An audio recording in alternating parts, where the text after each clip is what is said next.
श्लोक 11 अध्याय 12। अथैतदप्यशक्तोऽसि कर्तुम् मद्योगमाश्रितः सर्वकर्मफलत्यागं ततः कुरु यतात्मवान्। इस श्लोक के संदर्भ में एक दोहा प्रस्तुत है। इसको करने के लिए भी यदि तुम असमर्थ, कर्मयोग को तो करो, पुनः समझ लो अर्थ, पुनः समझ लो अर्थ। कर लो वश में इंद्रियां, रहे न द्वेष न राग, पूर्ण रूप से तब करो सर्व कर्म फल त्याग, सर्व कर्म फल त्याग। इस श्लोक में श्री कृष्ण अर्जुन को कहते हैं, किंतु यदि तुम मेरे इस भावनामृत में कर्म करने में असमर्थ हो तो तुम अपने कर्म के समस्त फलों को त्याग कर कर्म करने का तथा आत्मस्थित होने का प्रयत्न करो। यदि इस श्लोक का विस्तार करें तो हो सकता है कि कोई व्यक्ति सामाजिक, पारिवारिक या धार्मिक कारणों से या किसी अन्य अवरोधों के कारण कृष्ण भावनामृत के कार्यकलापों के प्रति सहानुभूति तक दिखा पाने में अक्षम हो। यदि वह अपने को प्रत्यक्ष रूप से इन कार्यकलापों के प्रति जोड़ ले तो हो सकता है कि पारिवारिक सदस्य विरोध करें या अन्य कठिनाइयां उठ खड़ी हों।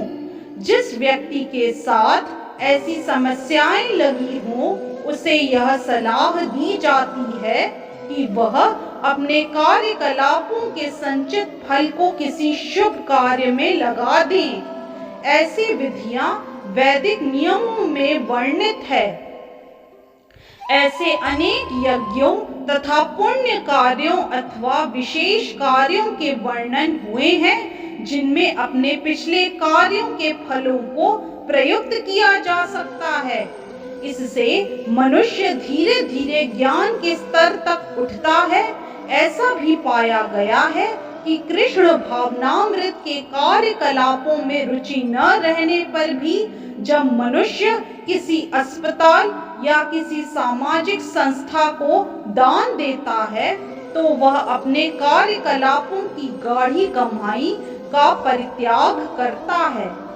यहाँ पर इसकी भी संस्तुति की गई है, क्योंकि अपने कार्यकलापों के फल के परित्याग के अभ्यास से मनुष्य क्रमशः अपने मन को स्वच्छ बनाता है और उस विमल मन स्थिति में वह कृष्ण भावनामृत को समझने में समर्थ होता है।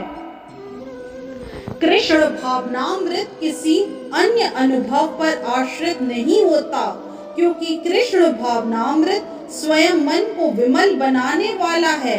किंतु यदि कृष्ण भावनामृत को स्वीकार करने में किसी प्रकार का अवरोध हो तो मनुष्य को चाहिए कि अपने कर्म फल का परित्याग करने का प्रयत्न करे।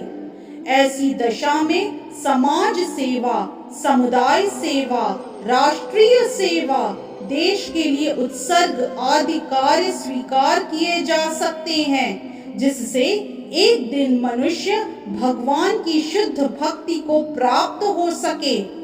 भगवत गीता में ही कहा गया है, यतः प्रवृत्तिर्भूतानाम।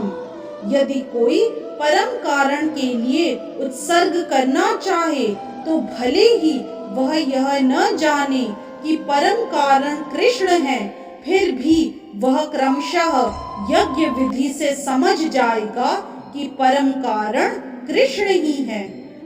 इस तरह से श्लोक 11 अध्याय 12 की व्याख्या यही संपन्न होती है। हरे कृष्ण। यदि आज का वीडियो आपको पसंद आया तो कृपया लाइक, सब्सक्राइब, कमेंट और शेयर करना न भूलें। चैनल का नाम है मिस्टिक फेथ।